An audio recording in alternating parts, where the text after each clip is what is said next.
सबसे ज्यादा 90 के पास पाया जाता है। और जैव विविधता में से अपोजिट सबसे ज्यादा जैव विविधता कहाँ होगा? 0 और सबसे कम दोनों सेम अपोजिट हो जाता है। ठीक है, ये चीज क्लियर है। इसके अलावा हमने बात किया था कि वायुमंडल कहीं मोटा कहीं पतला होता है। खास करके सबसे मोटा कहाँ होता है? वायुमंडल सबसे मोटा भूमध्य रेखा, इसमें तो कोई डाउट नहीं था। भूमध्य रेखा भी सबसे मोटा होता है आपका वायुमंडल, और जिनके पास पतला सबसे पतला होता है। रीजन? गुरुत्वाकर्षण और प्रेशर या टेम्परेचर। टेम्परेचर, तापमान और गुरुत्वाकर्षण, यही दोनों वायुमंडल की मोटाई को और उसके पतले होने के लिए जिम्मेदार होते हैं। ठीक है, इसके अलावा आप बताएंगे मुझे कि आपको पता है कि समतापमंडल में एक लेयर पाया जाता है जो आपके लिए एक जीवन दायिनी लेयर, ओजोन परत। ओजोन परत किससे मिलकर बना है? ऑक्सीजन के 3 अणु मिलते हैं तो ओजोन का निर्माण करते हैं, और ओजोन के लेयर ही आपके लिए पृथ्वी पे जीवन संभव बनाते हैं। अगर आपका ये ओजोन लेयर ना होता तो क्या दिक्कतें होती? अच्छा, प्रकाश को आपने पढ़ा था, प्रकाश के स्पेक्ट्रम या तरंगदैर्घ्य के आधार पे आपने प्रकाश को 3 भागों में बांटा था। इन 3 भागों में पहला क्या था? पहला कौन सा था? तरंगदैर्घ्य कम से ज्यादा की तरफ बताइए, चाहे ज्यादा से कम की तरफ, जो भी जानती। सबसे पहले पराबैंगनी ले लेते हैं। पराबैंगनी किरणें जो होती हैं, अल्ट्रावायलेट जिसको कहते हैं, UVC, इनका कितना होता है तरंगदैर्घ्य? 400 नैनोमीटर से कम। और अगर इनको कहें तो 3 भागों में बढ़ जाते हैं ये। कौन से? A, B, C। सबसे कम तरंगदैर्घ्य इसमें किसका है? C का सबसे कम होगा, इसीलिए सबसे हानिकारक होता है ना। Yes ma'am. सबसे कम इसका होता है, इसलिए सबसे ज्यादा हानिकारक होता है। इसको पूरी तरह से आपका जो ओजोन परत है इसको पूरी तरह से एब्जॉर्ब कर लेता है, डी को भी लगभग एब्जॉर्ब कर लेता है। ये घातक है, ये हानिकारक है। ए भी है थोड़ा हानिकारक, लेकिन C 100 से 280, लेकिन बाकियों की 280 अपेक्षा से कम है। 220, और आपका जो ये ए है, ये आपके बॉडी में क्या करता है? विटामिन डी संश्लेषण करता है। यही किरणें आपके शरीर में विटामिन डी का संश्लेषण करने के लिए योगदान देती हैं। तो ये आपका हो गया था पराबैंगनी किरणें जिनका तरंगदैर्घ्य 400 नैनोमीटर से कम होता है। दूसरी कौन सी किरणें थी बताइए? प्रकाश संश्लेषी, प्रकाश संश्लेषी किरणें थी ना। इसका तरंगदैर्घ्य कितना था? 400 से 700 नैनोमीटर से 700 नैनोमीटर। 400 आपका नैनोमीटर से 700 नैनोमीटर।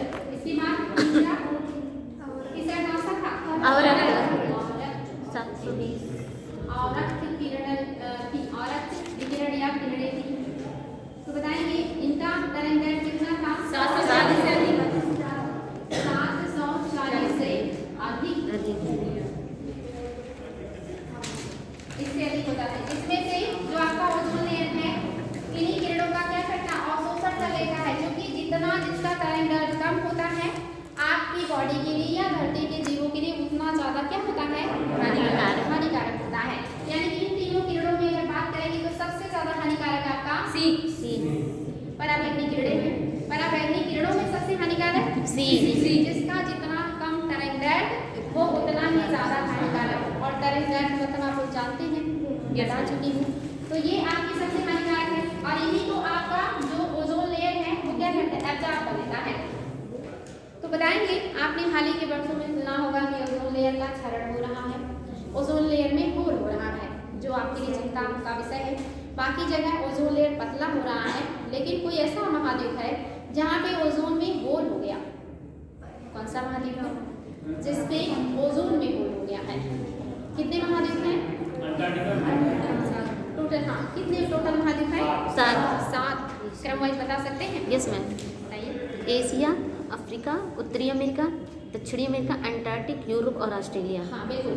और कहाँ पे हुआ है बोल? अंटार्कटिका महाद्वीप में। अंटार्कटिका महाद्वीप को और किस नाम से जाना जाता है?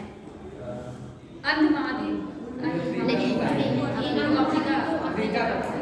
शोध महाद्वीप। यस मैम, वहाँ पे एक्सपेरिमेंट सारे लोग एक्सपेरिमेंट वहीं करते हैं, इसलिए इसको शोध महाद्वीप भी कहा जाता है। तो बताएंगे, आपको पता है ओजोन लेयर को जो हानि पहुंचाते हैं वो सबसे ज्यादा जो है वो कार्बन है। दूसरे नंबर का जो है वो आपका CFC। हालांकि सबसे ज्यादा अगर प्रभावी कहेंगे तो आपका CFC है, जो कम मात्रा में होता है लेकिन ज्यादा हानिकारक होता है। कार्बन उसकी अपेक्षा बहुत कम हानिकारक है, लेकिन उसकी मात्रा क्या है? ज्यादा है। तो आपका CFC सबसे ज्यादा हानि पहुंचाता है, उसके बाद कार्बन पहुंचाता है, उसके बाद बाकी जैसे आपके हो गए जलवाष्प जो ग्लोबल वार्मिंग के लिए है। CFC हो गया, नाइट्रस ऑक्साइड है, ये भी है, सल्फर डाइऑक्साइड है, और आपका कार्बन, जिसमें सबसे ज्यादा CFC कार्बन, उसके बाद बाकी। तो आपको ये बताना है कि जैसे आपको पता है ये सारी गैसेस कौन रिलीज करता है, किसकी वजह से गैसेस आती हैं एनवायरमेंट में? ह्यूमन। और क्या अंटार्कटिका पे ह्यूमन रहते हैं? नहीं रहते हैं। अगर आप देखेंगे तो सबसे ज्यादा जनसंख्या किस महाद्वीप का है? एशिया में। कोई डाउट ही नहीं है, सबसे ज्यादा जनसंख्या चाइना, इंडिया, ऐसे सभी देश एशिया में है, तो सबसे ज्यादा एशिया की जनसंख्या है। दूसरे नंबर पर अगर बात करेंगे तो आपका अफ्रीका और यूरोप हो जाएगा, फिर उत्तरी अमेरिका, फिर दक्षिणी अमेरिका, और फिर आपका ऑस्ट्रेलिया। लेकिन होल आप देख रहे हैं अंटार्कटिका महाद्वीप पे हो रहा है, गैसेस हम रिलीज कर रहे हैं और होल हो रहा है अंटार्कटिका महाद्वीप पे, जबकि होना चाहिए एशिया पे या अन्य किसी महाद्वीप पे। ऐसा क्यों? क्या रीजन है? नियम के अकॉर्डिंग जो मतलब गैसें होती हैं वो उत्तरी से दक्षिण की तरफ, मतलब कि पृथ्वी की गुरुत्वाकर्षण से घसट करके उत्तर से दक्षिण की तरफ प्रभावित होती है, मतलब प्रभावित होती हैं, तो इसलिए वहाँ पे छिद्र हो रहा है। ओके, क्या एक रीजन ये है? हाँ, फिर वहाँ पे शोध भी होता है, तो इसलिए भी नहीं बेटी, शोध होने का रीजन नहीं। हाँ, एक ये रीजन है कि जो हवाएं हैं वो जो ध्रुव की तरफ आकर्षण होता है, इससे होता है। इसके अलावा CFC किन चीज़ों से निकलती है? फ्रिज वगैरह, जितने भी रेफ्रिजरेटर्स होते हैं। इसके अलावा आप देखेंगे, हाँ रेफ्रिजरेटर में सभी आ जाएंगे। AC हो गया, आपके जो भी जितने घर में होते हैं फ्रिज वगैरह जो ठंडा करते हैं, कूलिंग का काम करते हैं, वहाँ से CFC सबसे ज़्यादा निकलता है और ये सबसे ज़्यादा घातक है। तो ये जो गैसें हैं ये ठंडे क्षेत्रों में ज़्यादा सक्रिय होते हैं, ठंडे क्षेत्रों में इनकी सक्रियता बढ़ जाती है, ज़्यादा हो जाती है। इसलिए निश्चित तौर पर ठंडा कहाँ है? उत्तरी और दक्षिणी में। और अगर उत्तरी और दक्षिणी में बात करेंगे तो सबसे ज़्यादा बर्फ कहाँ है? उत्तरी या दक्षिणी? दक्षिणी, क्योंकि दक्षिणी ध्रुव जो है वहाँ पे बर्फ ज़्यादा क्यों है उत्तरी की अपेक्षा? उत्तरी की अपेक्षा दक्षिणी ध्रुव में बर्फ ज़्यादा क्यों है?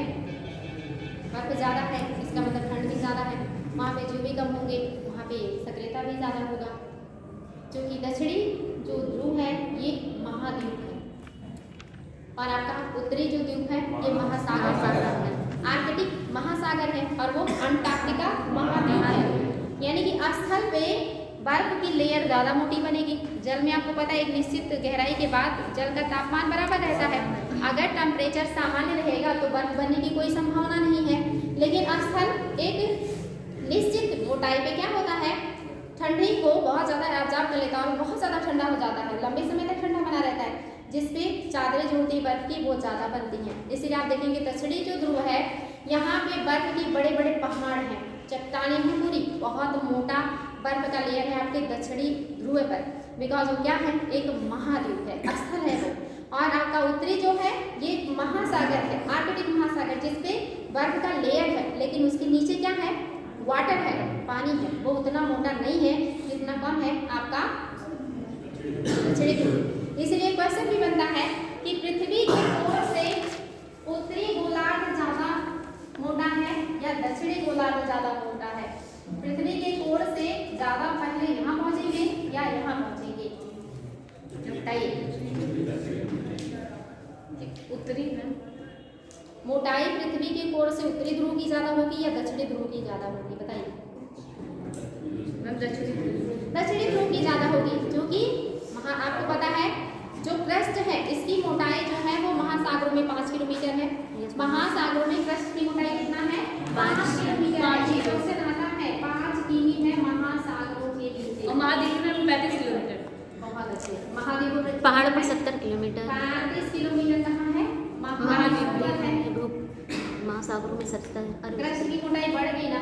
Yes, इसके अलावा पर्वत पर 70 पर्वतों है, और पठारों के नीचे 70 70 किलोमीटर तक की मोटाई पाई जाती है।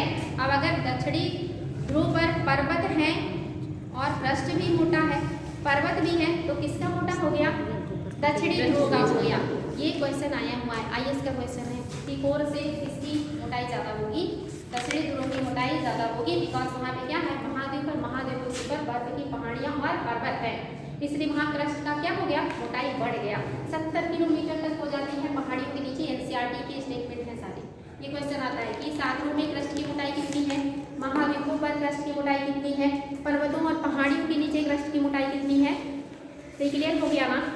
यानी कि आपका जो होल हो रहा है वो अंटार्कटिका महाद्वीप के होने का रीजन एक तो बहुत ज़्यादा ठंडा है, दूसरा ये जो गैसें हैं ये ठंडे क्षेत्रों में ज़्यादा सक्रिय होती है, तीसरा जो पवनों का प्रभाव है ये ध्रुवों की तरफ भागता है और उनका जो ठंडापन है वो उनको क्या करता है? खींच लेता अपनी तरफ, वहाँ से जाने नहीं देता और वहाँ पे ऐसे घातक गैसों का एक बादल सा बन जाता है, एक लेयर बन जाता है जो कि वहाँ पे निरंतर बना रहने की वजह से क्या होता है? क्षरण होता है। जैसे कहीं किसी वस्तु पे बार बार आप रगड़ेंगे तो क्या होगा? घुस जाएगा। तो अगर वहाँ पे बना हुआ है लगातार और वो नुकसान वो क्या करेगा? सी जो आपका O3 है उसको तोड़ देता है और जब तोड़ देगा तो ओजोन लेयर क्या होगा? पतला हो जाएगा। और यहाँ पे बहुत बड़ा होल हो गया था। लेकिन गुड न्यूज़ ये है कि कोरोना काल में जब सारी चीज़ें बंद हो गई थी, सभी लोग घरों में कैद हो गए थे और ऐसे गैसों का रिलीज कम हो गया, तो ऐसे में बहुत तेजी से ये होल रिपेयर हुआ और ओजोन की यहाँ पे अच्छी खासी कोविड की पॉजिटिव वे को भी हम लोग शो कर सकते हाँ, हैं। बिल्कुल। और इसमें कोविड में सिर्फ और सिर्फ पॉजिटिव ये हुआ कि इन्वायरमेंट स्वच्छ हुआ है, इन्वायरमेंट को थोड़ा सांस लेने की फुर्सत मिली कि आज जो है धुआं नहीं उड़ा, आज जो है ऐसे हानिकारक गैसें रिलीज नहीं हुई। ये पॉजिटिव पॉइंट था। दिल्ली जैसे शहर में जहाँ आसमान नहीं दिखाई देते थे वहाँ लोगों को आसमान दिखा, तो ये एक पॉजिटिव पॉइंट ये था कि नेचर के लिए कुछ अच्छा किया, बाकी लोगों के लिए हानिकारक था जो आपका कोरोना महामारी था। तो समझ में आ गया कि जो आपका होल है वो कहाँ हो रहा है? अंटार्कटिका महाद्वीप पर हो रहा है। उसके लिए रीजन एक ठंडा और दूसरा गैसों का वहाँ पे संकेंद्रण। तो ये आपका ओजोन हम सभी को पता है ये गैसें जो किरणें हैं सबसे ज़्यादा घातक हैं।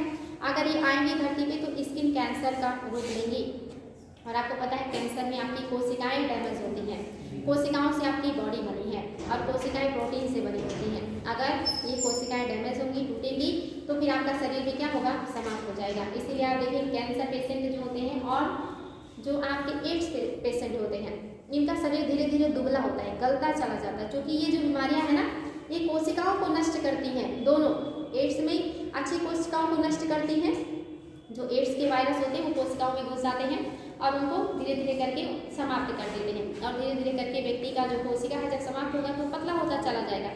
कैंसर में भी यही होता है, जो खराब कोशिकाएं हैं वो अच्छी कोशिकाओं के ऊपर ओवरलैप करती चली जाती है और फिर उनको नष्ट करती चली जाती हैं और एक टाइम के बाद व्यक्ति धीरे धीरे सूखती बिल्कुल उसके शरीर में मांस नहीं रह जाता। तो ऐसे लोग अचानक से नहीं मरते, धीरे धीरे मरते हैं, क्योंकि उनकी कोशिकाएं नष्ट होती हैं। और एड्स में एक और भी होता है इम्यून सिस्टम, उसको भी नष्ट करता है एड्स। तो ये दो बीमारियां बहुत खतरनाक हैं जो कोशिकाओं के डैमेज होने से होता है।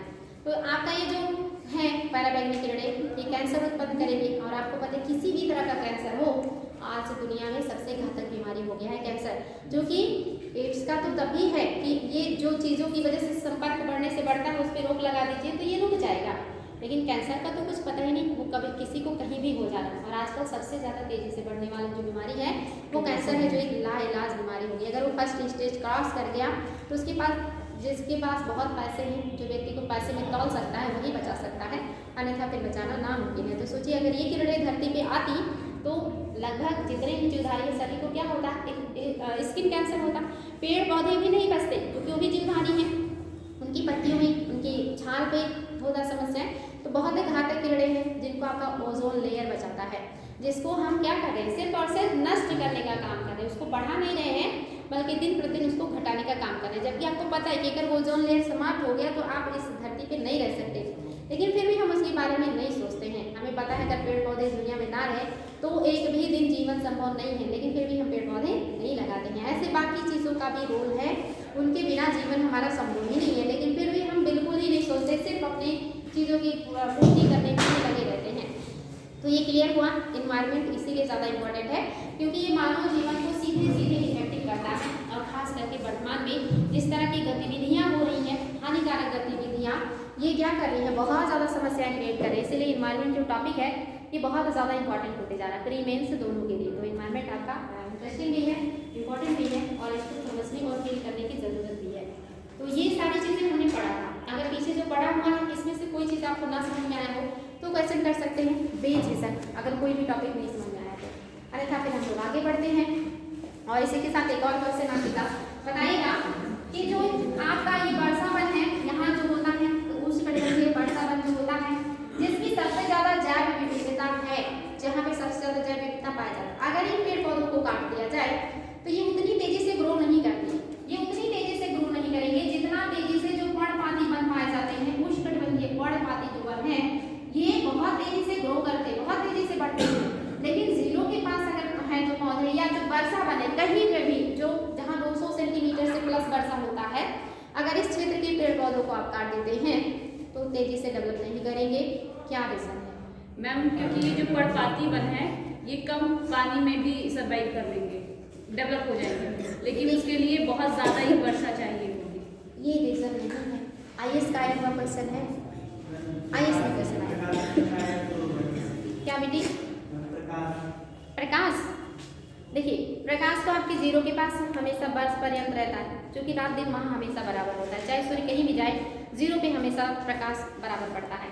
और बारिश भी वहाँ डेली दोपहर बाद होना ही होना है, निश्चित है।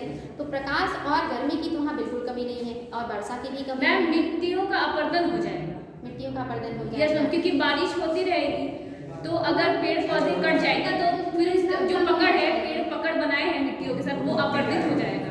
अच्छा मैंने कहा बेटे ना कि पेड़ को जड़ से नहीं निकालना है, जड़ अवेलेबल, पेड़ को काट दीजिए। जैसे आप अपने यहाँ किसी पेड़ को काट दीजिए तो उसमें से बगल से फिर ऐसे ऐसे नए नए टहनियाँ निकल आती हैं और फिर वो पेड़ का रूप ले लेता है। लेकिन अगर आप जीरो के आसपास या वर्षा वनों के पेड़ों को आप काट दीजिए, मैंने मतलब जड़ से उखाड़ना नहीं है, पेड़ को काट देना है। अगर आप काट दे रहे हैं तो वो दोबारा ग्रो नहीं कर पाते जल्दी, उन्हें बहुत समय लग जाता है। मैम प्लांट नहीं रहेंगे तो वहाँ पे जानवर भी नहीं रहेंगे और CO2 भी हमें मिलेगा। बहुत ज्यादा वर्षा होने की वजह से मैम मिट्टी के जो पोषक तत्व होते हैं उसमें कमी आ जाती है। ये सही पॉइंट है। अगर कहीं पे वर्षा बहुत ज़्यादा हो रहा है, बहुत ज़्यादा वर्षा, आपको सभी को पता है कि जो पोषक तत्व हैं वो पानी में घुलते हैं। आप यूरिया डाल दीजिए, पानी ना डालिए खेत में, क्या पौधे को मिलेगा? नहीं, वाष्पीकृत हो जाएगा वो। जब आप यूरिया डाल रहे हैं तो उसमें पानी में डालिए तो पौधे को मिलेगा, लेकिन अगर पानी की मात्रा बढ़ा दिए तो यूरिया धीरे धीरे नीचे चला जाएगा, तो फिर तब भी नहीं मिलेगा, क्योंकि उसकी जड़ें एक सीमा तक होंगी, उसके बाद तो उसकी जड़ें नहीं होंगी। यानी कि आपको पता है कुछ भी आप पानी में डालेंगे तो वो नीचे के लेयर में जाएगा, इसीलिए जब आप उसका उपयोग करते हैं तो आपको नुकसान करता है, क्योंकि यानी कि आपने जो डाला था यूरिया वो नीचे के पानी के लेयर तक, स्तर तक पहुँचा है। ऐसे ही जो आपका जीरो का आसपास का है, एक पेड़ जो बड़ा हुआ, छोटा था, फिर धीरे धीरे पोषक तत्वों का उपयोग करते करते बड़ा हुआ, लेकिन वो बड़ा तो हो गया, अब उसमें जो मिट्टी में जो पोषक तत्व वो धीरे धीरे धीरे छनते नीचे चली गई। लेकिन अब आप बड़े हो चुके हैं, अब आपको उतनी पोषकता की ज़रूरत नहीं है, तो आप आराम से जी लेंगे। लेकिन अगर आपकी छोटे तो ज़्यादा होने से फिर से डेवलप करने के लिए आपको बहुत सारा ज़रूरत है। जैसे अभी आप लोगों को थोड़ा खाना दिया जाए तो कोई दिक्कत नहीं, क्योंकि आप लोगों को जितना बड़ा होना था आप लोग हो चुके हैं, तो अब आप लोग कम प्रोटीन कम चीज़ें खाएंगे तब भी रह जाएंगे। लेकिन छोटे बच्चे को प्रोटीन ना दीजिए, बढ़ेगा क्या? उसको क्या हो जाता है बीमारी, जिसमें हाथ में पतले पतले रहते हैं, कुपोषित हो जाएगा, वो हाइट भी नहीं बढ़ेगा, वेट भी नहीं होगा, दिमाग शारीरिक सबकी क्या होगा, विकास अच्छा नहीं होगा। यानी कि फिर से डेवलप करने के लिए या नए बच्चे को डेवलप करने के लिए पोषक तत्वों की ज़्यादा आवश्यकता है। लेकिन एक बार जो बढ़ चुका है अब वो कम चीज़ों में भी जीवित रह सकता है। ऐसे जो पेड़ हैं वो जो डेवलप कर चुके हैं वो तो जिंदा रह जाएंगे, लेकिन अगर आपने उनको काट दिया और आपको अब उन्हें फिर से डेवलप करना है तो उन्हें ज़्यादा पोषक तत्वों की आवश्यकता है। और आपको पता है कि पोषक तत्व क्या है, धीरे धीरे ज़मीन में नीचे जा चुके हैं और अब उनके जो पकड़ था उसके बाहर हो चुके हैं, इसलिए वो क्या होते हैं, डेवलप नहीं करते। बाकी क्षेत्रों में बारिश उतना नहीं होता तो पोषक तत्व क्या होते हैं, ऊपर ही होते हैं। सबसे ज़्यादा पोषक तत्व घास मैदान में पाए जाते हैं, क्योंकि घासों की जड़ बहुत ऊपर होती है और वो ज़्यादा पोषक तत्वों का उपयोग नहीं कर पाती, इसलिए सबसे ज़्यादा पोषक आप देखते हैं जब खेत बहुत दिनों तक यूज़ कर लीजिए तो बंजर छोड़ दिया जाता है ना, बंजर क्या, परती कहते हैं जिसको, 1-2 साल के लिए पड़ती छोड़ देते हैं, फिर वो क्या हो जाता है, फर्टाइल हो जाता है। क्योंकि घास उतना पोषक तत्वों का उपयोग नहीं करते तो उसमें पोषक तत्व धीरे धीरे इकट्ठा हो जाते हैं और फिर से बिना खाद डाले आप खेती कीजिए, फसल अच्छा आता है। ये क्या बता रहा है कि घास स्थल में पोषक तत्व अच्छे होते हैं। तो ये क्लियर हो गया कि अगर वर्षा वनों के पेड़ों को काट देंगे तो क्यों नहीं तेजी से डेवलप करते, ये इसका क्वेश्चन था। और सबसे ज़्यादा पोषक तत्व अगर देखेंगे तो घास स्थल का होता है। और जितने वन पारितंत्र आपने देखे, वर्षा वन, पर्णपाती वन, इसके अलावा आपने देखा टैगा वन, इसके अलावा आपने देखा ठंडे क्षेत्रों के भी पर्णपाती वन हैं। टैगा वन जो होते हैं वो सदाबहार होते हैं, उस क्षेत्र में जो पर्णपाती वन भी होते हैं। तो इन चारों में उष्णकटिबंधीय वर्षा वन, उष्णकटिबंधीय पर्णपाती वन, शीतोष्णकटिबंधीय सदाबहार वन और शीतोष्णकटिबंधीय पर्णपाती वन, इन चारों में सबसे ज्यादा उत्पादकता आपने देखा जैव विविधता जो है वर्षा वन। इन चारों में सबसे कम जैव विविधता किसकी होगी, बताइए। इन चारों में सबसे कम जैव विविधता किसकी होगी? 90 डिग्री ध्रुव पर। देखिए मेरे ऑप्शन के हिसाब से दीजिए। ध्रुव भी तो पता है, वहाँ तो कोई वन ही नहीं है, तो वन के लिए उसके लिए उपयोग ही नहीं करेंगे। मैंने 4 प्रकार के वन बताए, उष्णकटिबंधीय वर्षा वन, उष्णकटिबंधीय पर्णपाती वन, शीतोष्णकटिबंधीय सदाबहार वन और शीतोष्णकटिबंधीय पर्णपाती वन। इन चारों वनों में सबसे कम उत्पादकता या जैव विविधता कौन से वन में होगा? शीतोष्ण भी होगा। बताइए। टैगा वनों का सबसे कम जैव विविधता टैगा वनों का होगा, क्योंकि जो टैगा वन है ना, ये भले ही सदाबहार वन है, ये ध्रुवों के ज़्यादा करीब होते हैं, ये ध्रुवों के ज़्यादा करीब हैं। और अगर ध्रुव के ज़्यादा करीब हैं तो निश्चित तौर पे बारिश कम होगा, सूर्य का प्रकाश भी कम होगा, पत्तियाँ भी कम झड़ेंगी।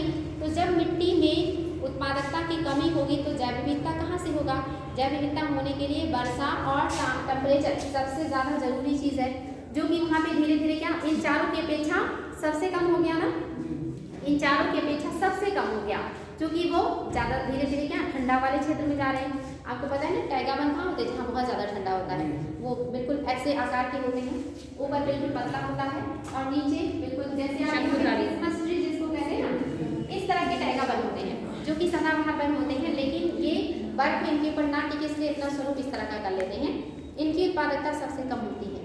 लेकिन अब टुंड्रा कोई वन नहीं होता, टुंड्रा तो झाड़ियाँ हैं ना, इसलिए उसको नहीं लिया गया। इन चारों वनों में अगर पूछेगा तो सबसे कम उत्पादकता टैगा वनों का होता है। लेकिन मैंने कहा था कि सबसे ज़्यादा उपयोगी इन चारों में किसकी लकड़ियाँ हैं? तब टैगा वन की। टैगा वन की। यहाँ पे क्या हो गया, टैगा वन की लकड़ियाँ सबसे ज़्यादा उपयोगी हैं। चारों में देखिए उत्तर अलग अलग है। सबसे ज़्यादा जैव विविधता वर्षा वनों का है, उष्णकटिबंधीय। सबसे कम विविधता टैगा वनों का है, शीतोष्णकटिबंधीय। लेकिन सबसे उपयोगी टैगा वन की लकड़ियाँ हैं। और सबसे ज़्यादा किसका क्षेत्रफल है वनों में, इन चारों में से? पर्णपाती का। टैगा का है, पर्णपाती का नहीं, बल्कि किसका है? टैगा वन पूरे विश्व में सबसे ज़्यादा पाए जाते हैं और आर्थिक रूप से सबसे उपयोगी हैं, लेकिन जैव विविधता सबसे कम है। तो किसी के पास जो बहुत ज़्यादा है, हो सकता है किसी मैटर में वो गरीब भी हो, यानी कि हर अमीर हर चीज़ में अमीर होगा ज़रूरी नहीं है। उनके पास 2 अमीरी है तो एक गरीबी भी है। जैसे जीरो के पास जो है उनके पास जैव विविधता ज़्यादा है, लेकिन वो उपयोगी नहीं है, उनका क्षेत्रफल भी इतना नहीं है। तो ये क्षेत्रफल में ज़्यादा है, उपयोगी है, लेकिन जैव विविधता इनकी या उत्पादकता सबसे कम है। तो ये चीज़ें बिल्कुल क्लियर होना चाहिए, क्योंकि वनों से जुड़ा हुआ है। उम्मीद है कि आप लोगों को ज़्यादा महत्वपूर्ण चीज़ें याद होंगी, आप लोग उसको रिविजन भी कर लीजिएगा। और अब चलिए शुरू करेंगे हमारा चैप्टर जैविक समुदाय, जैव मंडल। जैव मंडल किसे कहते हैं? जैव मंडल किसे? मैम ऐसा क्षेत्र जहाँ पे स्थल मंडल, जल मंडल और वायुमंडल का मिश्रण होता है, उसको जैव मंडल कहते हैं। हाँ, जैव मंडल ऐसी चीज़ें, ऐसा मंडल जहाँ पे जीवित चीज़ें पाई जाए। जीवित चीज़ें जल में भी होती हैं, वायु में भी होता है और स्थल में भी होता है। तो जैव मंडल के तीनों घटक हैं, ये तीनों एरिया किसके हैं? जैव मंडल के हैं।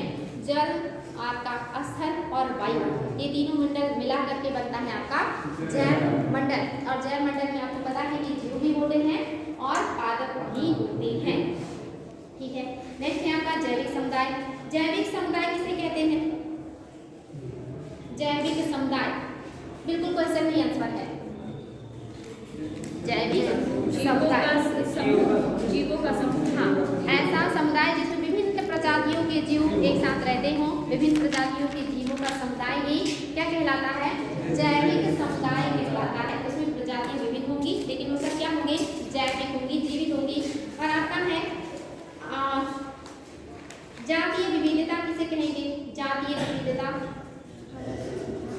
जातीय विविधता, यानी कि एक ही जैसे धर्म में ही ले लीजिए, हिंदू धर्म में बहुत सारी जात है ना, विविधता है, ऐसे इस्लाम में भी, ऐसे हर जाति की क्या, हर धर्म की अपनी जातियाँ होती हैं, जातियों से फिर उपजातियाँ होती हैं, ऐसे जीवों में भी तो होता है, यानी कि शेर की कई प्रजातियाँ ना, कोई टाइगर कहलाता है, कोई जो है लायन कहलाता है, कोई इसमें पैंथर भी होते हैं, वो सब क्या है, सब शेर की ही मिलती जुलती जो है नस्ल है, लेकिन क्या हो गई, अलग अलग प्रजाति के नाम से जाने जाते हैं। बकरी, भेड़, हिरन सब लगभग एक जैसे होते हैं। ऐसे ही शाकाहारियों की कई प्रजातियाँ, मांसाहारियों की कई प्रजातियाँ, ये सब क्या मिल करके बनाते हैं, जैविक विविधता या जाति विविधता है। नेक्स्ट आता है की स्टोन प्रजाति। की स्टोन किसे कहेंगे, की स्टोन प्रजाति, की स्टोन प्रजाति, बताइए की स्टोन प्रजाति क्या है, क्वेश्चन में ही उत्तर है की स्टोन प्रजाति।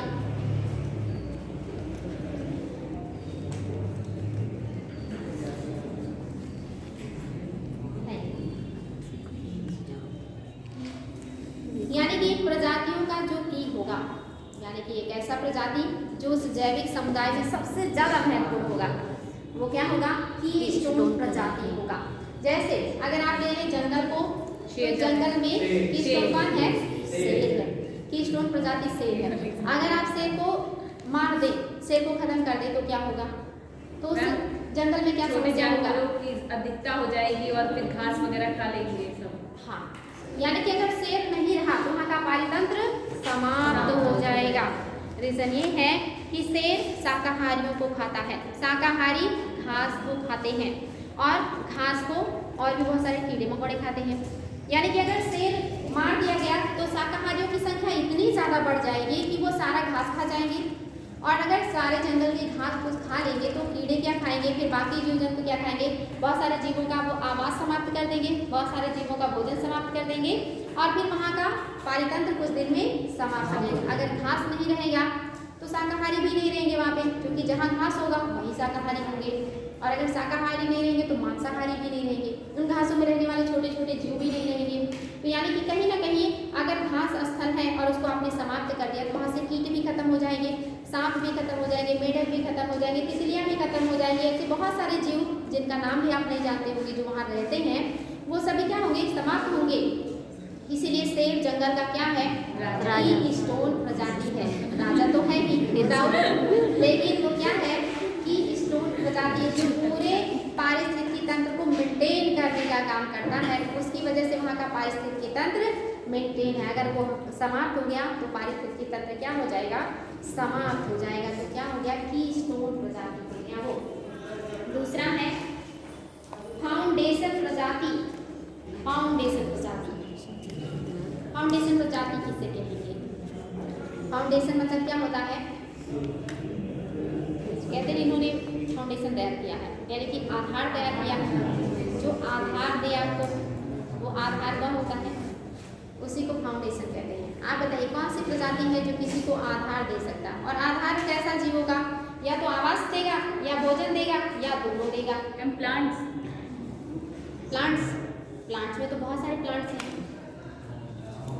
बताइए जो आपको घर भी दे, आपको भोजन भी दे, या दोनों चीज़ें दे, वो कौन सी प्रजाति है, आप लोग जानते हैं, हम लोग उसके बारे में डिस्कशन कर चुके हैं क्लास में।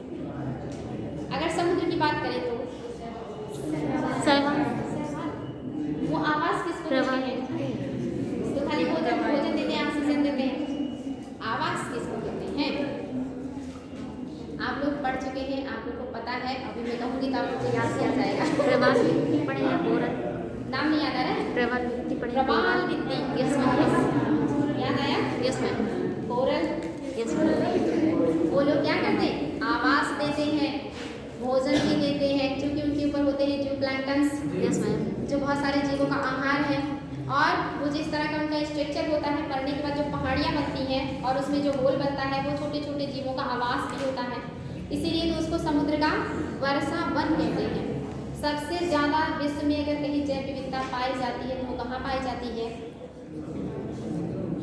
सबसे ज़्यादा, अब ऑप्शन ले लीजिए, ऑप्शन बन गया, विश्व में सबसे ज़्यादा जैव विविधता कहाँ मिलेगा, उष्णकटिबंधीय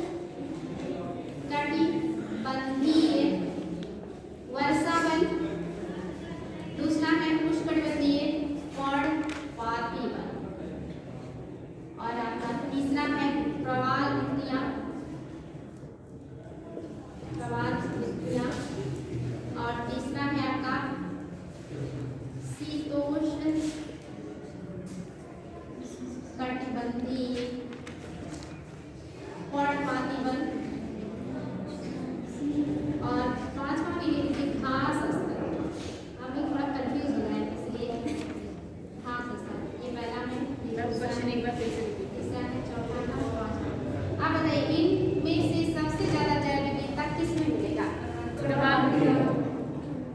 वेरी नाइस, यस। सबसे ज़्यादा जैव विविधता प्रवाल भित्तियों में मिलता है। सबसे ज़्यादा विश्व में सबसे ज़्यादा प्रजातियां अगर कहीं पाई जाएंगी प्रवाल भित्तियों में पाई जाती है। विश्व की सबसे ज़्यादा प्रजातियां प्रवाल भित्तियों में पाई गई हैं। ये विश्व का सबसे ज़्यादा जैव विविधता वाला क्षेत्र है। तो ये चीज़ याद रखिएगा, बहुत इंपॉर्टेंट है। प्रवाल भित्तियों में सबसे ज़्यादा जैव विविधता होता है। ये आवास भी देते हैं और भोजन भी देते हैं, और यहाँ पे सबसे ज़्यादा प्रजातियाँ पाई जाती है। प्रवाल भित्ति आगे चारों में प्रवाल भित्ति हो गया। अगर प्रवाल भित्ति ना होता तब एक ही ऑप्शन सदाबहार बन गया। वर्षा में जो स्थल में सबसे ज़्यादा जैव विविधता लेकर के आते हैं। तो प्रवाल भित्तियों को हम क्या कहते हैं?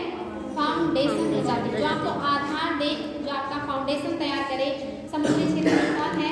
प्रवाल भित्तियाँ हैं जो जीवों को आवास भी देते हैं और जीवों को क्या देते हैं? भोजन भी देते हैं। दोनों चीजें उपलब्ध कराते हैं, इसलिए क्या है? फाउंडेशन प्रजातियां हैं। नेक्स्ट है आपका अम्ब्रेला प्रजाति। अम्ब्रेला प्रजाति, अम्ब्रेला प्रजाति क्या है? और जो आपने देखा था कीस्टोन प्रजाति, जो कीस्टोन प्रजाति होते हैं ना, ये संख्या में कम होते हैं। संख्या कम होगी और जीवभार या जैव भार भी कह सकते हैं, जैव भार भी कम होगा। संख्या भी कम होगा कीस्टोन प्रजातियों का और जैव भार भी कम होगा, लेकिन पारिस्थितिकी तंत्र में सबसे महत्वपूर्ण रोल अदा करते हैं। बात समझ में आ रहा है? यानी कि वो जीव जिनकी संख्या भी कम होता है और जैव भार भी कम होता है, लेकिन इन दोनों के कम होने के बावजूद भी वो पारिस्थितिकी तंत्र में सबसे जैव भार कम होने का क्या मतलब है? मतलब कि ओवरऑल, जैसे आप जैसे यहाँ कहें कि लड़कियों का ज़्यादा है ना, यानी कि आप लोगों की हड्डियाँ, नाखून, बाल, इन सबको अगर तौला जाए तो ज़्यादा किसका होगा? लड़कियों का। तो वो जैव भार हो गया। यानी कि अगर आपके शरीर से नाखून, मतलब जो निर्जीव चीज़ें वो निकाल के तौला जाए, जैव भार मतलब ऐसा जो जीवित है, जिसमें जान है। नाखून में नहीं होता, बाल में नहीं होता, कपड़े वगैरह ये सब हटा मतलब जो रियल जो जीवित है, जिसमें रक्त संचार हो रहा है, वो तो बड़ा होता है ना शेर, तो उसमें तो मांस वगैरह होता है, बड़ा होता है। लेकिन एक जंगल में कितने शेर होते होंगे? एक आपको जंगल इतना छोटा नहीं होना चाहिए, बड़ा जंगल। वैसे ही मैंने कहा था जंगल तो राजा है, लेकिन एक नहीं रहेगा। तो मैंने कहा वो अपना एरिया क्यों बनाते हैं? यानी कि दूसरे शेर है ना, तभी तो उसको अपना एरिया बनाना पड़ता है। शेर का ये शेर का इलाका है, यानी कि दूसरे शेर का। अब आदमियों के लिए तो पूरा इलाका ही शेर का है, लेकिन शेरों में भी जो ज़्यादा पावरफुल होगा, इसका इलाका बड़ा होगा। आदमी भी होता है ना जो बड़ा गुंडा, उसकी ज़्यादा इलाके, छोटा गुंडा कम इलाके। तो वैसे ही शेर भी है, जो ज़्यादा पावरफुल ताकतवर होगा उसका इलाका ज़्यादा होगा। लोग अपना इलाका बना के रखते हैं, उस इलाके में दूसरा नहीं जा सकता। जैसे डॉगीज भी इलाका बनाते हैं, वैसे शेर भी इलाका बनाते हैं। तो एक जंगल में एक शेर नहीं होता, बहुत सारे शेर होते हैं, लेकिन वो शाकाहारियों से तो फिर भी कम होंगे, इसमें तो कोई डाउट नहीं है। तो ओवरऑल घास से भी क्या होंगे? कम होंगे, शाकाहारी कम होंगे, क्योंकि घास तो बहुत ज़्यादा होता है। तो ऐसे उन सब को अगर देखेंगे तो शेर उस हिसाब से कम होते हैं, बहुत कम होते हैं। तो वो जीव भार में आप देखेंगे क्या हो जाएंगे, अगर उसके बाल, नाखून और सारी चीज़ें हटा के तौलेंगे तो जीव भार शेर का कम आएगा। ठीक ना? कंफर्म? क्लियर हो गया? यानी कि शेर का बाल, नाखून सब कुछ हटा देंगे, उसके बाद उसके जो बचेगा जैव भार उसको तौलेंगे तो शेर का जो है वो कम आएगा, संख्या भी कम होगा, जीव भार भी कम होगा, लेकिन फिर भी वो पारिस्थितिकी तंत्र के लिए सबसे ज़्यादा इम्पोर्टेंट है। ये किसकी विशेषता है? की कीस्टोन प्रजाति का। क्लियर है ना? और फाउंडेशन तो सभी को पता है, जो आधार दे, आवास दे और भोजन दे, वो कीस्टोन प्रजाति है, जैसे कि प्रवाल। और तीसरा जो मैंने कहा अम्ब्रेला प्रजाति। अम्ब्रेला प्रजाति भी कीस्टोन जैसा ही है, लेकिन इसका जो परास है, जो एरिया है, ये ज़्यादा होगा। परास ज़्यादा होगा। परास ज़्यादा का मतलब कि वो बड़ा जीव हो सकता है, कोई बड़ा जीव जो ज़्यादा मतलब एक तरीके से कि जीव भार को कवर करता हो, उसका परास ज़्यादा होगा। ऐसे जीवों को कहते हैं अम्ब्रेला प्रजाति, जो ये भी क्या है? महत्वपूर्ण है। उस अम्ब्रेला क्यों कहते हैं इसको? अम्ब्रेला क्यों कहते हैं? अम्ब्रेला जैसे आपको ढकना है, ढक लेता है, तो ऐसे ही ऐसे जीव जिसका परास ज़्यादा हो, जिसका एरिया ज़्यादा हो, जो बड़े आकार का हो, लेकिन वो भी आपके पारिस्थितिकी तंत्र के लिए जरूरी हो, वो कौन कहलाएगा? वो अम्ब्रेला प्रजाति कहलाएगा। संख्या कम होगा लेकिन परास ज़्यादा होगा, उसका एरिया प्रजाति जैसा है। इसका कोई मानक नहीं बनाया गया, इसलिए मैं आप लोगों को कोई मानक नहीं बता पा रही हूँ। इसका कोई मानक नहीं है, बस इतना जान लीजिए वो बड़ा जीव होगा उस पारिस्थितिकी तंत्र का जिसका परास ज़्यादा होगा, लेकिन वो कीस्टोन प्रजाति के जैसा ही होगा जो उस पारिस्थितिकी तंत्र के लिए जरूरी होगा। एग्जाम्पल के रूप में बेटी बड़े जीव, जैसे इसमें नाम दिया है, यहाँ अभी मिलेगा कि नहीं पता नहीं, नॉर्दर्न स्पॉटेड ये दिया है, इसके अलावा दिया है आउल, और ये भी मतलब ये उत्तर नॉर्थ यानी कि उत्तरी क्षेत्र का बता रहा है, यहाँ का नहीं है। टाइगर यहाँ भी दिया है, टाइगर को जो हमारे यहाँ के जीवों में एक बड़ा जीव है और एक अपना बढ़िया इंपॉर्टेंस रखता है, टाइगर को दे रहा है। इसके अलावा ग्रिजली बियर, अब ये सभी पारिस्थितिकी तंत्र का एक उदाहरण दे रहा है, बस इतना ही समझ लीजिए। इसका एग्जाम्पल नहीं पूछेगा, हाँ कीस्टोन का पूछेगा तो टाइगर बता दीजिएगा। अगर इसका पूछेगा फाउंडेशन प्रजाति में तो आप प्रवाल भित्ति बेझिझक कर सकते हैं फाउंडेशन प्रजाति में। और इसका अम्ब्रेला प्रजाति का ये नहीं पूछेगा कि एग्जाम्पल, और अगर पूछता है तो वहाँ पे ऐसा दिया रहेगा कि वो बड़े प्रजाति का होगा।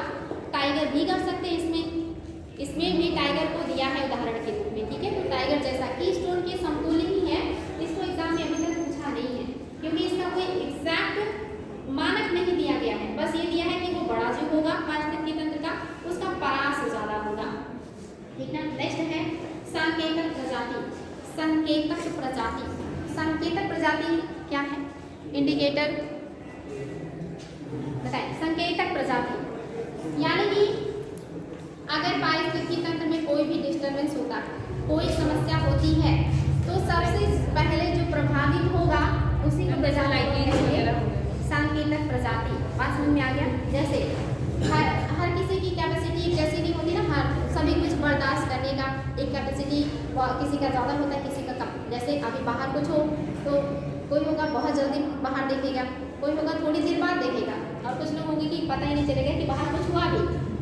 तो ये होता ना कि जो इन्वायरमेंट में आए नेगेटिव परिवर्तन से सबसे पहले प्रभावित हो जाए। जैसे कभी कभी आप जलीय क्षेत्र में देखते होंगे मछलियाँ, बड़ी बड़ी मछलियाँ पानी के ऊपर ऐसे मरी हुई तैरती रहती हैं, यानी कि वो सबसे संवेदनशील जीव है उस जलीय क्षेत्र का जिसके ऊपर पानी के प्रदूषण का सबसे पहले इफेक्ट हुआ है।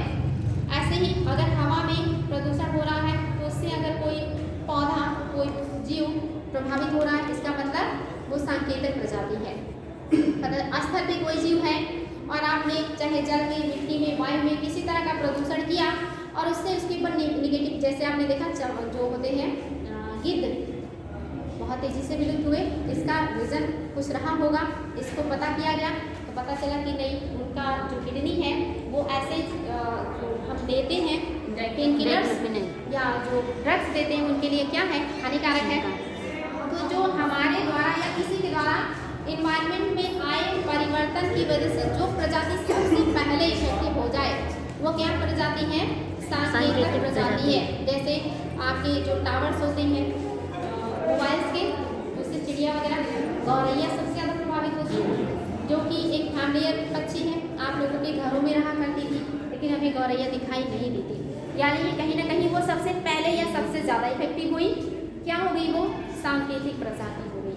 तो ऐसी प्रजातियाँ जो पॉल्यूशन या किन्हीं भी जो इन्वायरमेंट में आए समस्या की वजह से विलुप्त होने लगे या उनके ऊपर निगेटिव इम्पैक्ट आए, वो क्या है? सांकेतक प्रजाति। उनको देखते ही आप समझ जाएं कि इनको समस्या हो रहा है, यानी कि कुछ गलत हो रहा है, वो क्या हो गई हैं? संकेतक प्रजाति कहलाती हैं। नेक्स्ट है आपका संक्रमिका या घोर प्रभाव, इकोटोन जिसको कहते हैं। संक्रमिका या घोर प्रभाव, ये क्वेश्चन आता है, इकोटोन क्या है? हिंदी में कहते हैं संक्रमिका, या ऐसे ही समतुल्य है घोर प्रभाव। दोनों एक जैसा है, दोनों का बीच है और मतलब एक ही निकलता है। इंग्लिश में इसको कहते हैं जो है इकोटोन, इकोटोन कहते हैं।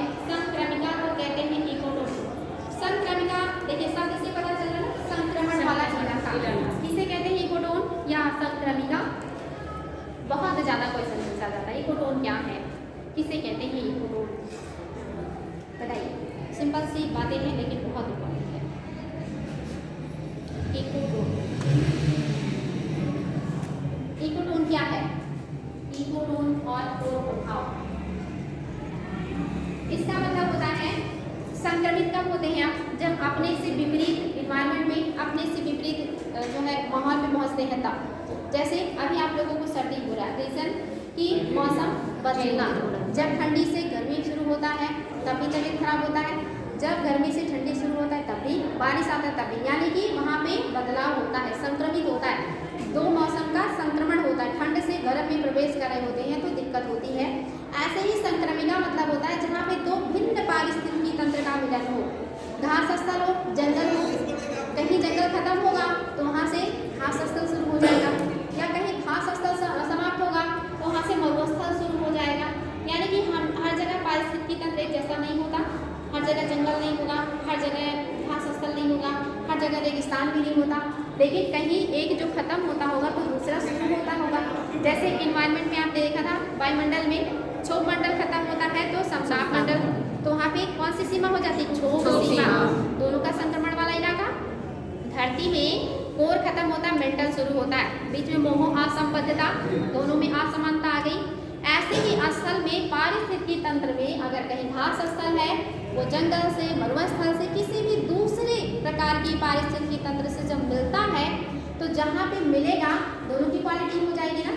जैसे इधर गर्ल्स हैं, इधर बॉयज़ हैं, लेकिन ये श्रेणी ऐसी है जो इधर गर्ल्स को भी टच करी और इधर बॉयज़ की संपर्क में भी है, तो आप क्या हो गए? संक्रमिका वाले हो गए ना, यानी कि इनकी बातें भी सुन सकते हैं और इधर की बातें भी सुन सकते हैं, आप लोग बीच में हैं, तो ये चीज़ें संक्रमिका हो गई, यानी कि उसमें दोनों की क्वालिटी पाई जाएगी। घास स्थल में जो जीव पाए जाते हैं, जो वनस्पतियाँ पाई जाती हैं वो भी वहाँ होंगी। मरुस्थल में जो जीव पाए जाते हैं जैसे सांप, बिच्छू, छोटे जीव जो रहते हैं वो भी पाए जाएंगे। यानी कि अगर कहीं पे दो भिन्न पारिस्थितिकी तंत्र मिल रहा है, दो भिन्न पारिस्थितिकी तंत्र के पेड़ पौधे मिल रहे हैं, जीव मिल रहे हैं, तो वहाँ पे क्या होगा? जैव विविधता कम हो गया, ज़्यादा हो जाएगा ना, जैव विविधता ज़्यादा हो गया है।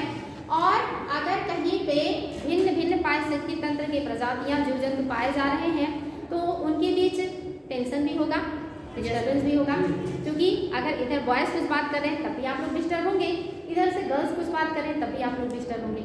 यानी कि सबसे ज़्यादा तनाव किसके ऊपर है? आप लोगों के ऊपर है, यानी कि जो बीच में है उसको वहाँ पे तनाव सबसे ज़्यादा होगा। तनाव क्यों है? क्योंकि वहाँ जीवों की विविधता और संख्या भी ज़्यादा है। जब विविधता, जैसे लोग जब अलग अलग कास्ट के मिलते हैं तभी झगड़ा होता है ना, एक कास्ट के लोग जल्दी नहीं लड़ते, अलग अलग कास्ट से थोड़ा सा होता है ना कि मैं श्रेष्ठ, ये निम्न, मैं श्रेष्ठ, ये वाली भावना आ जाती है तो क्या होता है? झगड़ा हो जाता है। ऐसे ही जब दो पारिस्थितिकी तंत्र के क्षेत्र कहीं भी मिलते हैं वो कहलाता है इकोटोन। वहाँ पे दोनों पारिस्थितिकी तंत्र की वनस्पतियाँ भी होंगी, जीव जंतु भी होंगे, इसीलिए वहाँ पे तनाव भी ज़्यादा होता है और जैव विविधता भी ज़्यादा होता है। ये बात क्लियर हो गई? तो इसलिए बहुत इंपॉर्टेंट है इकोटोन किसे कहेंगे।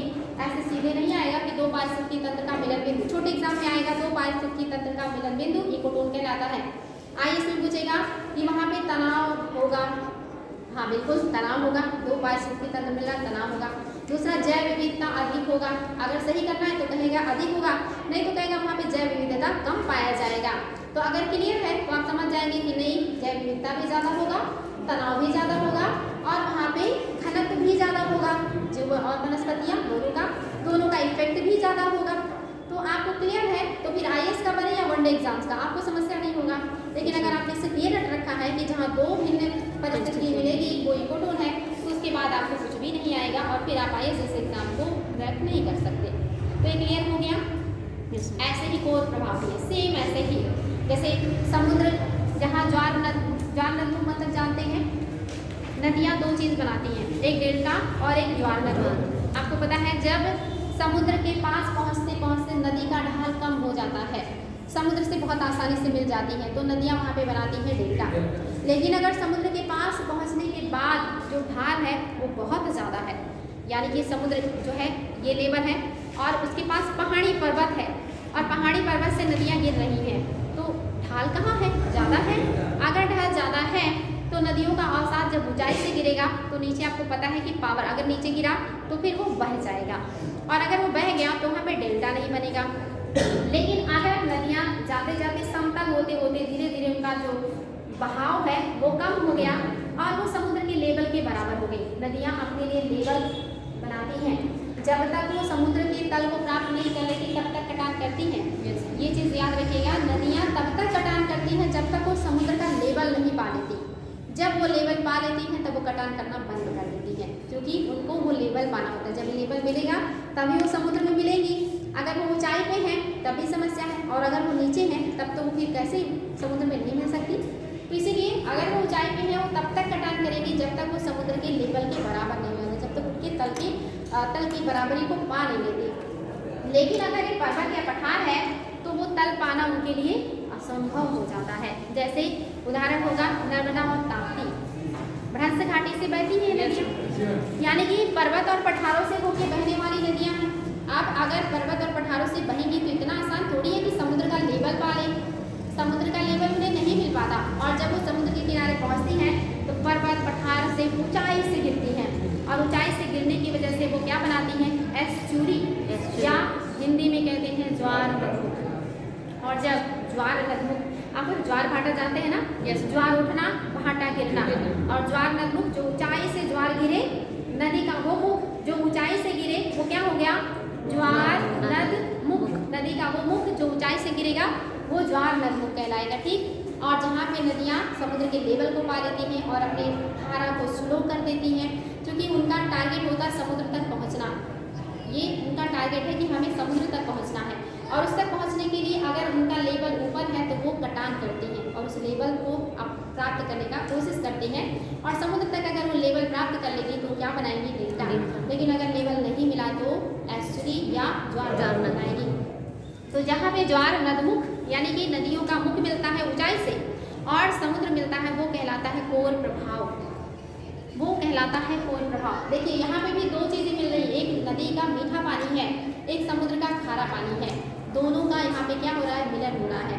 लेकिन इन सारे पारिस्थितिकी तंत्र में जहाँ दो पारिस्थितिकी मिल रही हैं, सबसे कम जैव विविधता जहाँ होगा वो होगा ज्वार नदमुख। ये क्वेश्चन भी आता है इको सिस्टम या कोर प्रभाव में, चाहे आप रेगिस्तान और मरुस्थल, रेगिस्तान और उसका ले लीजिए घास और जो है जंगल का ले लीजिए, या आप झील और घास का ले लीजिए, या ज्वार नदमुख का ले लीजिए। ज्वार नदमुख से क्लियर हो गया कि नदी जहाँ समुद्र में मिलेगी लेकिन ऊंचाई से गिरेगी। इन सभी में क्वेश्चन आया है कि सबसे कम जैव विविधता किसका होगा, ज्वार नदमुख का। रीजन ये है कि नदियाँ ऊंचाई से गिर रही हैं, नदी में अवसाद है, जीव जंतु हैं, लेकिन ऊंचाई से गिरने की वजह से, फ्लो ज़्यादा होने की वजह से वो क्या होगी, बह गई। वहाँ पे कोई एक नया वो बना नहीं पाई संरचना, वो समुद्र में मिल गई, उन्होंने अपनी क्वालिटी को खो दिया। अब जब एक क्वालिटी दूसरे के ऊपर हावी हो जाएगा तो वहाँ पे जैव विविधता नहीं पाया जाएगा। यानी कि जैव विविधता तब होगा जब दोनों अपने अस्तित्व को मेंटेन करेंगे और एक साथ दोनों का अस्तित्व दिखेगा, तब क्या होगा। जैसे अगर मान लीजिए कि कोई पिता है और वो रूढ़िवादी सोच के हैं, लेकिन माँ बहुत अच्छी है, उनका विचार बहुत अच्छा है।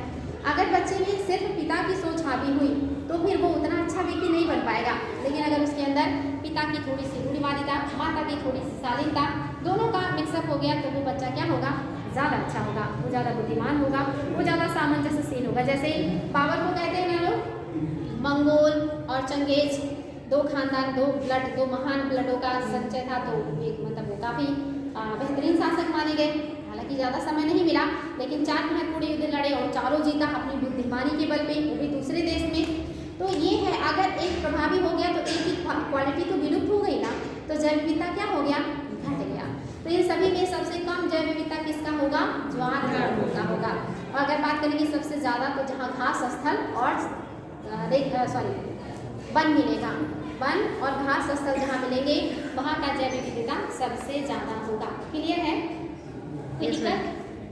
सब अगर आप लोग समझ लेंगे ना तो रटना नहीं पड़ेगा, और सारी बातें अपने आप, जब क्वेश्चन होगा तो सारी चीज़ें अपने आप याद आएंगी कि नहीं ये होगा, ये नहीं होगा, ये होगा, ये नहीं होगा। इसीलिए कहते हैं ना आईएएस में एलिमिनेशन मेथड का उपयोग कीजिए।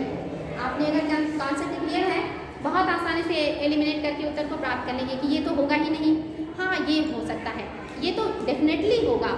तो इससे क्या होता है, उत्तर आसानी से आ जाते हैं। तो क्लियर हो गया, इकोटोन या कोर प्रभाव दोनों एक जैसे ही हैं, दोनों भिन्न पारिस्थितियों के मिलन बिंदु से बनने वाला एक सिस्टम है जिसको हम इकोटोन या समक्रमिका या कोर प्रभाव कहते हैं। हालांकि कोर प्रभाव और इकोटोन क्या है, अलग अलग बातें हैं, लेकिन लगभग एक दूसरे के समतुल्य हैं। जैसे कीस्टोन और अम्ब्रेला लगभग एक दूसरे से मिल रहे हैं, ऐसे ही इकोटोन और आपके कोर प्रभाव लगभग एक दूसरे से मिल रहे हैं। चलिए देखते हैं आगे बढ़ेंगे।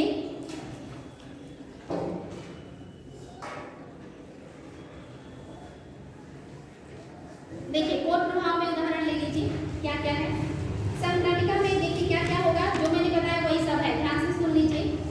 यहाँ दो या दो से अधिक पारिस्थितिकी तंत्र का संक्रमण क्षेत्र होगा, या तो दो होगा या दो से अधिक हो सकता है, कहीं जंगल भी हो, घास स्थल भी हो, बगल में झील भी हो, तो 3 क्षेत्र मिल गए।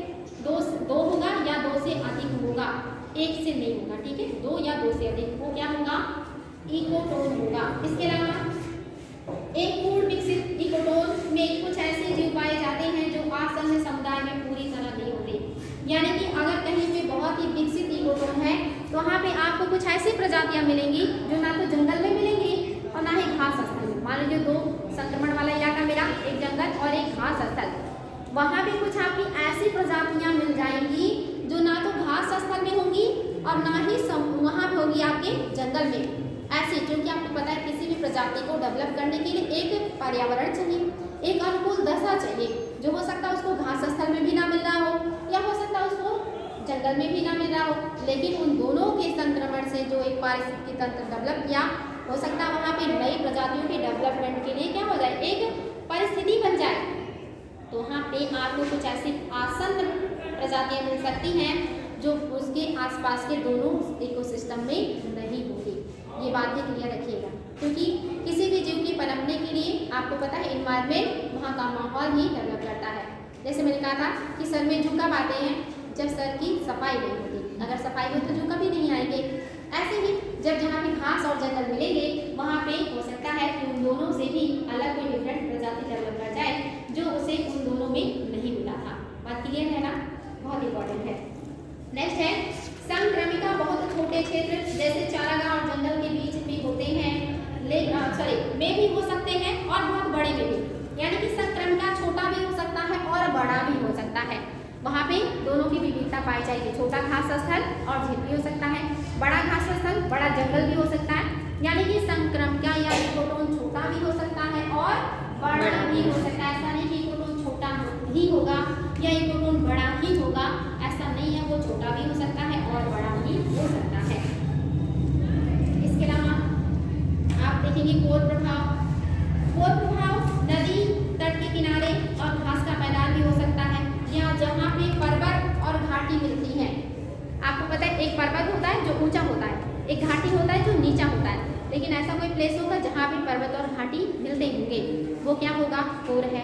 या आपका नदी है और नदी या झील है, झील के पास घास स्थल है, वो भी क्या है, कोर प्रभाव है। ये भी इसके उदाहरण है। इसके अलावा जंगल का अंतिम बिंदु, जंगल जहाँ समाप्त होगा निश्चित तौर पर उसके बाद चाहे घास शुरू हो, रेगिस्तान शुरू हो, समुद्र शुरू हो, नदी शुरू हो, झील शुरू हो, मरुस्थल शुरू, कुछ ना कुछ तो शुरू होगा ना। तो देखिए दोनों का लगभग सेम ही तो है, कोई खास डिफरेंस नहीं है। दोनों अलग अलग जो है क्षेत्र मिल रहे हैं। और यहाँ पे आप देख रहे हैं पर्वत की जो है चोटी और मतलब जहाँ पर्वत खत्म होता है और घाटी भी हो सकता है, और आपका झील और घास का स्थल भी हो सकता है, नदी और घास का स्थल भी हो सकता है, कोई भी हो सकता है। अब आया बारी बायोम का। बायोम किसे कहते हैं, बायोम।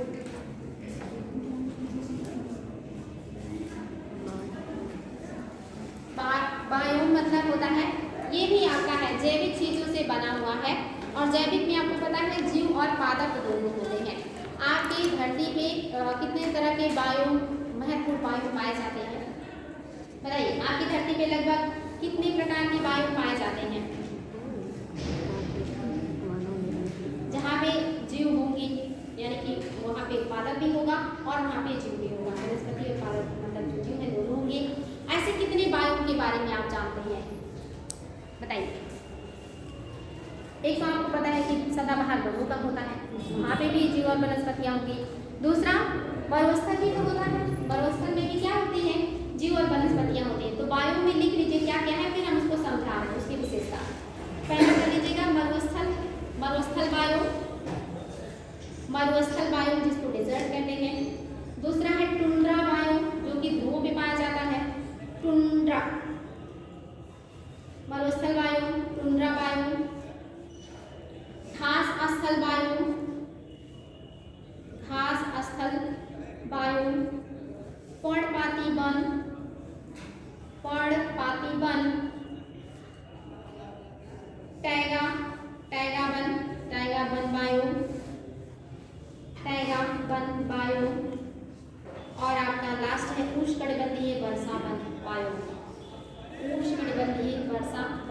वायु।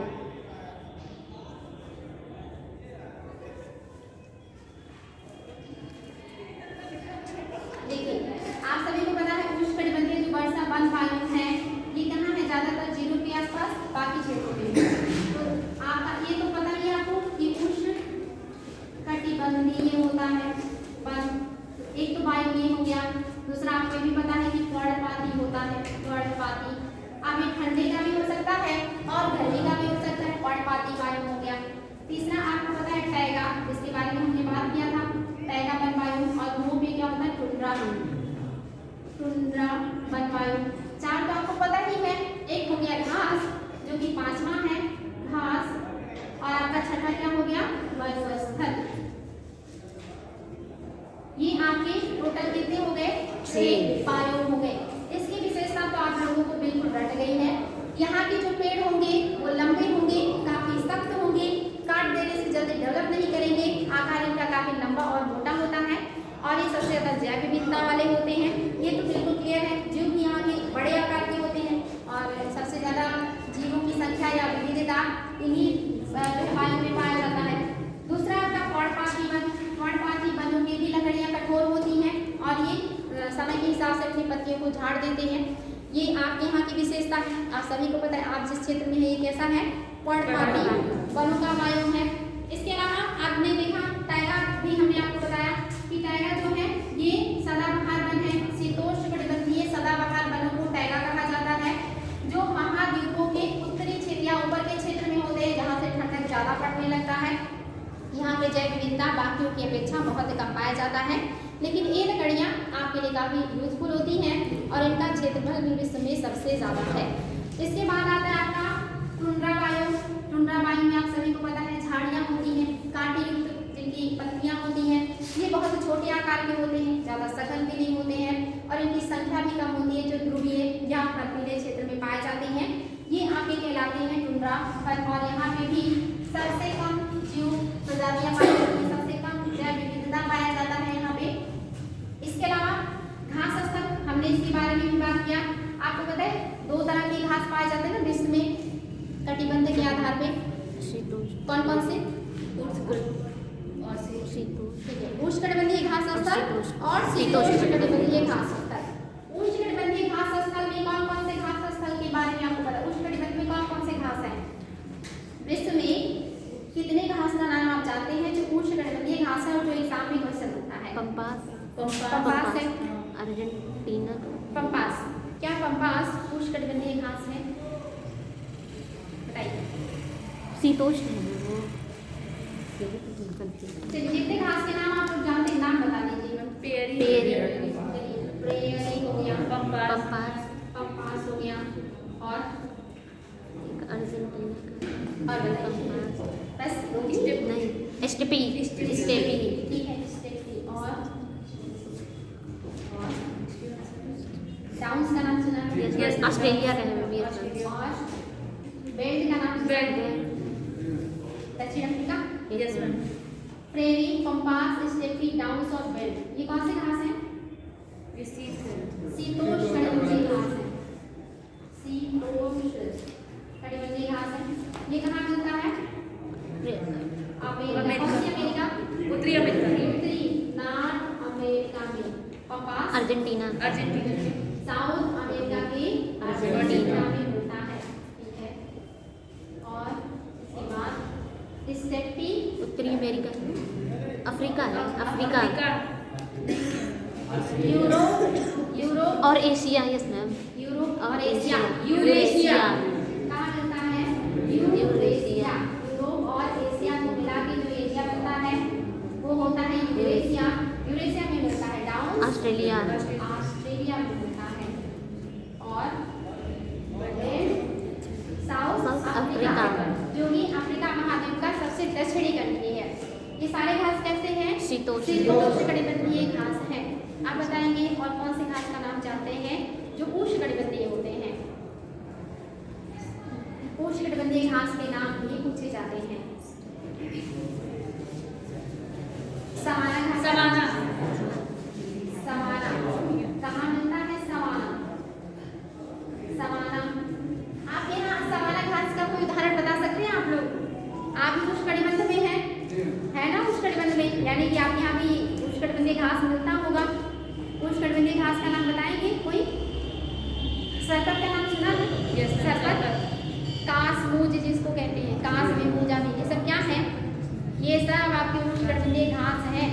और ये सामाना घास के उदाहरण है, समझ गए? तो ये सामाना है, कहाँ मिलते हैं? अफ्रीका महाद्वीप में मिलता है, अफ्रीका महाद्वीप में मिलता है सामाना घास का अक्सर, जो कि एक उष्णकटिबंधीय घास है। और दूसरा कौन सा विषय? कंपोज, कंपोज और कंपोज, कंपोज कहाँ मिलता है?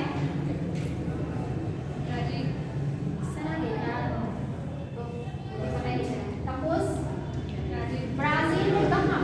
उत्तरी या दक्षिणी? ये क्वेश्चन बनता है उत्तरी में कि दक्षिणी में? साउथ ब्राजील में मिलता है, साउथ ब्राजील में कंपोज। और एक और है लामोस, लामोस कहाँ मिलता है? कोलंबिया में, वेनेजुएला, वेनेजुएला वेनेजुएला में मिलता है लामोस। ये तीन ही हैं उष्णकटिबंधीय घास। इसके अलावा कैंटरबरी का नाम भी सुना होगा आपने, शीतोष्णकटिबंधीय घास है। पुष्टाज का नाम सुना होगा, जो हंगरी में मिलता है, वो भी शीतोष्ण है। कैंटरबरी, कैंटरबरी और पुष्टाज, ये सब क्या है? शीतोष्ण। ये सिर्फ 3 उष्ण है, इसके बाद जितने आयात बंद करके शीतोष्ण पे कर दीजिएगा, ठीक है? बाकी सेल्फ ज्यादा इंतजार नहीं करना पड़ा, मैंने देखा नहीं।